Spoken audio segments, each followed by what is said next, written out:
People are giving away insanely profitable businesses for dirt cheap, and no one seems to be talking about it. The only reason I know is because I found a little known strategy that helps me find those business owners that are practically donating their businesses. I'm about to expose my process for finding these off-market deals step by step, so you can copy exactly what I'm doing. Even if you've never bought a business before, this can still work for you. So if you want to get in on this opportunity before every institution and hedge fund does, pay attention to this video. So what is an off-market deal? The term off-market means that it does not have a business broker that is representing the business owner. So that means that these deals are not for sale. The owners of these companies have not sometimes even thought about putting it up on the market to sell. So these are totally cold leads that you are reaching out to and trying to convince them that now is the time to sell their business to someone like you. Now, because there's no broker involved, a lot of times these deals are much better than deals that are being represented by a broker, because a broker is going to add a commission fee to the seller. So the seller knows that whatever they sell their business for, anywhere between 8 and 12% is going to be going to a business broker. So if you reach out to a seller and they are not being represented by a broker, so it is a truly off-market deal, then you have another 8 to 12% to play with when it comes to the pricing, because the seller is not going to have that fee. Now, one of the best reasons for doing off-market strategy is because it's going to fill up your pipeline as you're going out there and trying to get a deal under contract. The way that I do it and the way that I tell others to do it is to do both off-market sourcing at the same time that you're doing on-market sourcing, which is deals that are represented by brokers. You want to fill up your pipeline as much as possible because, as I've said time and time again, buying businesses is a numbers game. The more deals you look at means the more deals you make offers on, means the more deals that you're going to close on, and actually start building up your cash flowing portfolio. Now, the methods that we're going to talk about is you yourself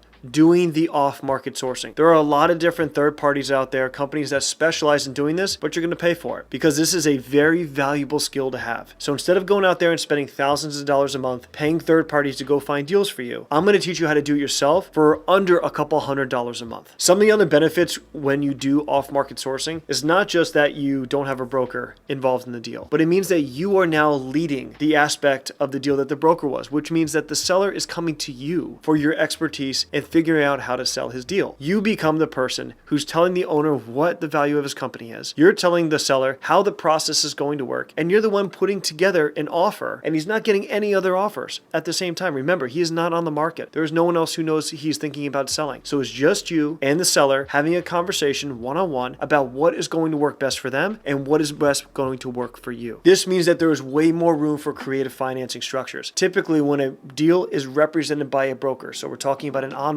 deal, because the broker wants to get paid, he doesn't want a lot of seller financing in the deal, because that means that his commission is not going to be paid at closing. It'll be paid over years, and that's just not as lucrative for the broker. So they want deals that are going to be very heavy on the lending, very heavy on SBA or commercial financing, because they know at closing they're going to get the vast majority of their broker's commission. So if you don't have a broker that's involved in your deal, it opens up the deal to a lot of different ways in which you can do creative seller financing, a lot of different ways in which you can structure deals that you don't have that ability when there's someone else involved. There are some cons when it comes to off-market deals. One is that since there's no broker involved, you have to do a lot of work. There's a lot more time involved where you are helping that seller get their finances in order so that you can even figure out what to offer. A lot of times these sellers don't have great books. They don't even have accountants. A lot of times they're doing their own taxes and their books are a mess. And so you need to take the time or hire somebody else to take the time to go through those numbers so you can figure out exactly what this business is doing and whether or not you want to buy it or not. Here's a story of one of my students who acquired a deal off market and did it in a home run strategy. One of my students went out there and he bought a marketing agency. Now, this marketing agency was growing. It's been around for about 10 years, had 2 partners that were involved in the deal. He was doing his off-market sourcing, got these guys into his pipeline, and started having a great conversation with them. This student did have a background in marketing, so he was able to understand exactly what they were doing, what they were doing to grow their company, and he was just laser focused on trying to make this deal happen. So after building rapport, after getting them to sign an NDA, after getting all their financials, realizing that this thing was taking off, making a bunch of cash flow, he was able to structure a deal where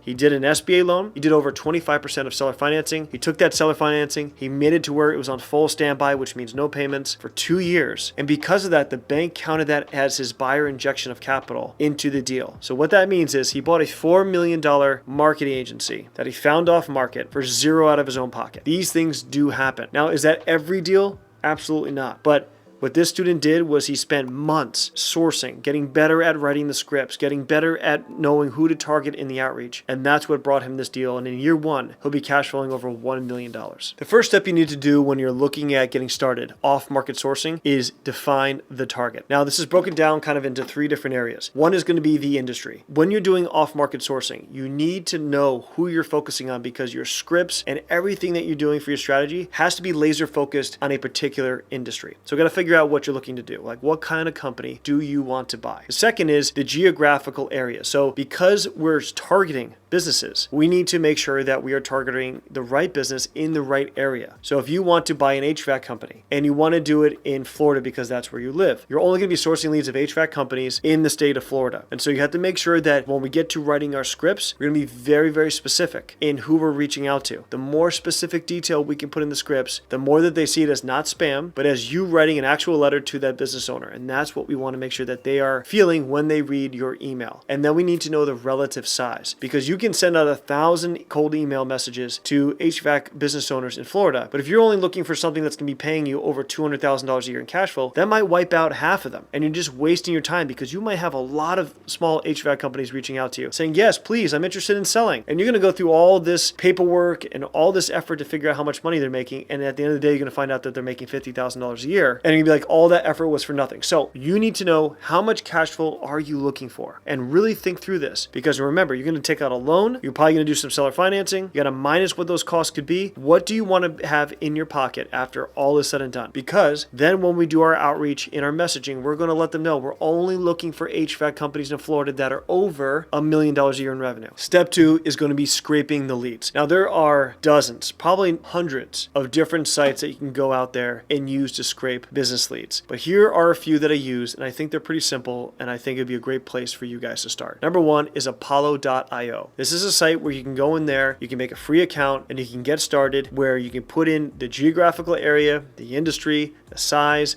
number of employees. They literally have about 50 different boxes that you can check when it comes to the filters, and they will just list all of the businesses that fit into that category. Now, what Apollo.io is doing is pretty much pulling a bunch of its information from LinkedIn, okay? And they have some other sources as well. If you're looking for a company that does not use LinkedIn, you're probably not going to get the best results. But for most small businesses, LinkedIn is a great place to scrape. After Apollo.io, the second best option is LinkedIn. I've used LinkedIn now for over a decade, and I not only, before I got into business acquisition, I used it to get jobs, and now with business acquisition, I've used it to find partners, used it to find investors, used it to find companies that are for sale. It is a great platform that you can use to do a bunch of research and find a bunch of great companies that are looking to sell. Another great area to look is local business guides. Now, this is stuff like your Google reviews, Yelp, Angie's List. These are great places for you to look to be able to see businesses that, one, have great reviews. I love to go on Yelp. I love to go on Google. If I look up an HVAC company I want to buy, I'm going to go right there and I'm going to see what are people saying about it. Are the customers excited to have them come over and work on their AC? Or does it have a huge amount of just crappy reviews where they're getting 1 star, 2 star because they're late, they're not showing up, they're too expensive? That is a great way to tell what the value of the brand is. And I'm also, in those guides, you'll see other companies that are rating higher. So now I'll start to add them to my list to reach out to. It's a great way to see who has the best brand out there and utilize that as putting it in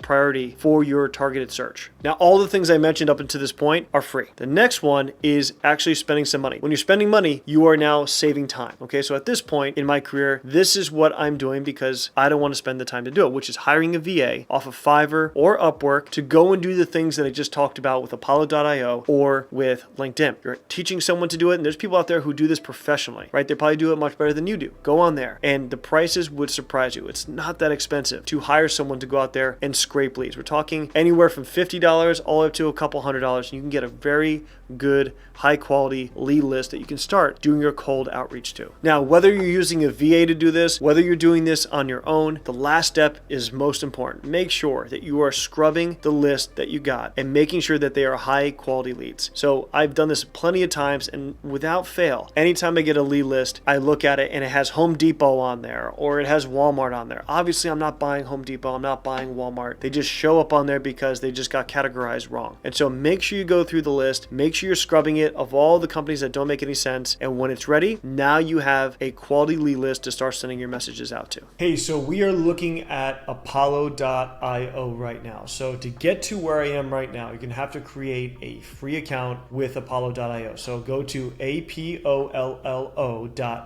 and you're going to sign up, put in your name, email address, come up with a password, and this is what you're going to see when you first log in. Everything's blank, and you can see there's some paid features down here on the left-hand side, and then you have the free features, which are the ones that you can access. So now we're going to go look and do an example right now of how I use this to find leads that I'm going to reach out through cold email. And we're going to choose the accounting industry as our example. And we're going to look for accounting firms that are between 1 and 10 employees because that's kind of where the $1 to $2 million revenue accounting firm is, and that's the one I'm looking for when I'm doing my roll-up. So let's jump over to here and get started. So you guys can see on the left-hand column right here, you can see lists, company, account location, employees, industry, keywords. We don't have to fill out all of them, right? I just want to focus on a couple things. I want to focus first on the industry, right? We want to choose accounting. So now you can see, look what's populating, all these accounting firms. Now, as you can tell from the top, E&Y, KPMG, these are massive multi-billion dollar companies. I'm not buying them, okay? So now we have to filter down to the accounting firms that fit what I'm looking to acquire. So let's go down to number of employees, because this is one of the best ways in which we can filter these size of companies, right? Because the E&Y and the KPMGs of the world, they have over 10,000 employees. So we're gonna go right here and click the 1 to 10 and 11 to 20. All right, now these are accounting firms that have less than 20 people working there. So this is going to fall into our buy box, which is between the 1 and 2 million revenue type of accounting firm, maybe up to a 3 million with 20 employees. So now we have this list. Now let's see if there's anything else we want to do to get it even further. And let's see, stage and signals. Okay, good. So just with these two, it gives us, let's look at how many, look down at the bottom, it gives us 158,000 accounting firms that fit this model. So now let's go down by a location, right? Because I'm in Florida. So I'm going to just choose the United States, and I'm also going to choose Florida in the US, okay? So now that brings me down to 46,000, right? So just in the state of Florida, these are how many accounting firms that fit that. Now, a lot of these are groups that serve in Florida, but they're not based in Florida. So that's why you're seeing 46,000, because I doubt there's 46,000 accounting firms in Florida. But anyway, these are people who operate within Florida, all right? And you can get even more granular. I'm going to put in Miami, Fort Lauderdale area. Now we're at, still says 46,000. Again, this happens a lot of times because a lot of these are virtual accounting firms and they service everywhere. So that's why it's coming up. But if you really want to get super granular, you can go off and you can do this. And now, as you see, you can see all the different businesses, and we can scroll across and we can see where they are. We can see the keywords that we selected it for. And then you can click on the prospect and you can see right here their phone number. And if you can see right here, you can access the email of their accounting manager, and this one looks like it's kind of based out of seas, right? They're based in New York, but all their people are over in Pakistan and Egypt. This is how you can, this is all, if you want to go to the Director Plus, the Chief Technology Officer, there's his email. CXO, there's his email. So this is how we are getting emails. Now you can do this en masse, right? Because you're going to add to a list. Let's go back. Let's go to just say, hey, we want to select all. You can select the page or a number, and you would apply. You would get this, and you can export the list with the contacts. And you would take that and then you upload it into your email sending software. I like to use instantly.io, and I would use that to where I upload my list. I would make my templated message, and then I would send it on out. So that is how I use Apollo.io, which is one of the many ways in which you can scrape leads. This one is a free version. If you pay, you can get more access to more granular leads, the better your lead list is going to be. So you're not necessarily getting crappy leads, you're getting more and more accurate leads. And that is the way we go about getting this sent out so that we can maximize cold email to build up our pipeline. Now, the last step is actually writing your cold email script. Now, there's a couple things here that I want you guys to keep in mind. You guys have probably all been the recipient of spam email, and it's annoying. You can instantly tell from the corny headline or just the quality of the writing, and you instantly throw it into your delete folder. So we don't want that to happen to our messages. So how do we make them more personalized? Well, the first thing is you're going to use your own private email. Do not go out there and buy a business email so that you can look more professional. You can do that later on. But for right now, I want you guys to use your own Gmail or own Yahoo, whatever you use, because one, you've had it for years. So the deliverability is going to be very good because it's not a spam inbox that has sent out thousands of messages before. And so I want you to use your own private Gmail. When it comes from you, it looks more personal. It doesn't look like it's being sent by an institution or a private equity fund. And believe me, these small businesses are getting hit up all the time from these big institutions about selling. So we want to do something completely different. So what we want to do when we're starting off in our cold email script is we want to come from a very personal point of view. So when you're starting off, I want you guys to write an intro that is talking about who you are. Hi, my name is Ben Kelly. I'm married. I have 3 kids. I have a dog. I live in Southwest Florida. I like to go to the beach. I like to do these things. And the reason why I'm interested in buying your HVAC company is because of X, Y, and Z. You want to come off as a real person. Talk about your background. Talk about how it might be relevant. For me, it might be, hey, I was an Army officer for 6 years. I worked at JP Morgan in the private bank. Hey, I own these other businesses, and this is why HVAC business is so desirable for me to acquire and why I think I'm going to be a great owner of it. You want to sell yourself